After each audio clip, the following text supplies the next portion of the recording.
మహబూబ్ నగర్ జిల్లాలో మున్సిపల్ ఎన్నికల ప్రచారం జోరుగా సాగుతోంది. 11వ డివిజన్ పోచమ్మనగర్లో కాంగ్రెస్ నేత మారేపల్లి సురేందర్ రెడ్డి ప్రచారం నిర్వహించారు. ఇంటింటికి తిరిగి ప్రజా సమస్యలను స్వయంగా అడిగి తెలుసుకున్నారు. డివిజన్ అభివృద్ధికి ఒక్క రూపాయి కూడా తీసుకోకుండా కృషి చేస్తానని హామీ ఇచ్చారు. ప్రజల గొంతుకుగా నిలుస్తూ ప్రతి సమస్యను పరిష్కరిస్తానని పేర్కొన్నారు. అదేవిధంగా మాజీ మంత్రి శ్రీనివాస్ గౌడ్ పై తీవ్ర విమర్శలు గుప్పించారు.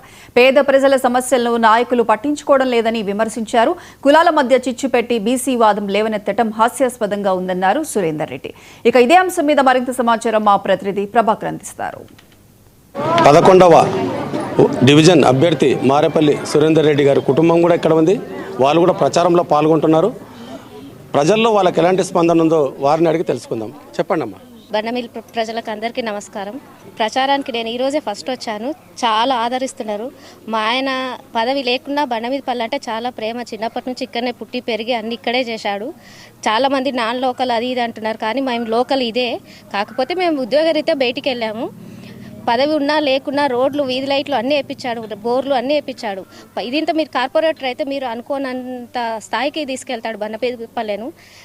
ఆ నమ్మకంతోనే మా ఆయనను గెలిపించాలని కోరుకుంటున్నాను. అంటే మీరు ఇంటింటి ప్రచారం చేస్తారు కదా, వాళ్ళు ఆ కుటుంబాలు మిమ్మల్ని ఎలా రిసీవ్ చేస్తారు? చాలా సొంత ఆడబిడ్డలాగా రిసీవ్ చేసుకుంటారు. మంచిగా రెస్పాన్స్ అవుతున్నారు. మీరు సొంత ఇల్లు కట్టుకోండి, ఇక్కడే ఉండండి అని చాలా మంది మమ్మల్ని వేడుకుంటున్నారు. ఇక్కడే ఉండాలి, మీరు బండమీదపల్లెనే ఉండాలని అడుగుతున్నారు చాలా మంది. నేను మీ ప్రియ నేత మారేపల్లి సురేందర్ రెడ్డి కూతుర్ని, మారేపల్లి మహతి. నేను కూడా ఫస్ట్ టైం ఈరోజే వచ్చినాను ప్రచారం కోసమని. మీరందరూ కలిసి మీ ప్రియ నేత ఎంఎస్ఆర్ని గెలిపించుకుంటే మీకే అసలు బండమీదపల్లి అంటే అసలు ఎప్పటి తెలియని రీతిలో డెవలప్మెంట్ చేస్తారు. ఇప్పుడు గవర్నమెంట్ కూడా కాంగ్రెసే ఉంది కాబట్టి ఎమ్మెల్యే గారి చొరవతో డాడీ చాలా హెల్ప్ చేస్తారు అందరికీ. అందరు కలిసి డాడీకి భారీ మెజారిటీతో గెలిపిస్తారని నేను ఆశిస్తున్నాను. Thank you. ఇది బండమీదపల్లిల ప్రజల మనోగతం. మున్నూరు రవి గారు ఇన్ఛార్జ్ ఉన్నారు, తను కూడా మాట్లాడే ప్రయత్నం చేద్దాం. బండమేపల్లి అనేది ఈరోజు మహబూబ్ నగర్ పట్టణానికి ఒక ధ్వజస్తంభంగా నిలబడబోతుంది. ఎందుకంటే పక్కనే పాలమూరు యూనివర్సిటీ, ఈ పక్కనే IIIT వస్తుంది దగ్గరలోనే. అదేవిధంగా ఈ బండమేపల్లి చుట్టుముట్టు కూడా ఈరోజు బైపాస్ రోడ్ రావడంతోన వెనుకబడేసినటువంటి గ్రామంగా ఒకప్పుడు బండమేపల్లి ఉండే.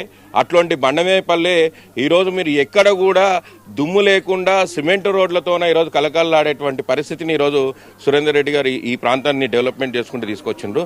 అదే రీతిలో రేపు కార్పొరేటర్గా గెలిచిన తర్వాత కూడా ఈ ప్రాంతంలో ఆర్థికంగా వెనుకబడినటువంటి వాళ్లకు ఈరోజు విద్యా ఉపాధి కలిగించేటట్లుగా అందరికీ కూడా ఇది అన్ని వసతులు కల్పించేటట్లుగా వారు చాలా దృఢమైన ఆలోచనతో ఇప్పటికే పూర్తి చేస్తున్నటువంటి కార్యక్రమాలు మనం చూసినాము. రాబోయే రోజుల్లో కూడా బ్రహ్మాండమైనటువంటి కార్యక్రమాలు చేస్తూ వాళ్ళు నిర్వహిస్తారని ఇక్కడ ప్రజలందరూ కూడా తండోపతండాలుగా వచ్చి స్థానిక నాయకత్వంతో మా నాయకుడు మా ఇంటి పక్కల ఉండే బిడ్డని మేము గెలిపించుకోవాలి అని చెప్పేసి ఈరోజు ఒక దృఢ సంకల్పంతో అందరూ కూడా స్వచ్ఛందంగా వచ్చి సురేందర్ రెడ్డి గారి గెలుపు కోసం కృషి చేస్తున్నారు. కార్పొరేటర్గా తనను గెలిపిస్తే బండమీదపల్లెను బంగారుపల్లెగా తీర్చిదిద్దామని కుటుంబ సభ్యులు గట్టిగా నమ్ముతున్నారు. ఆ రకంగా కూడా వాళ్ళు పనిచేస్తారని తెలియజేస్తున్నారు. ఇది బండమీదపల్లె నుంచి 99 టీవీ ప్రభాకర్.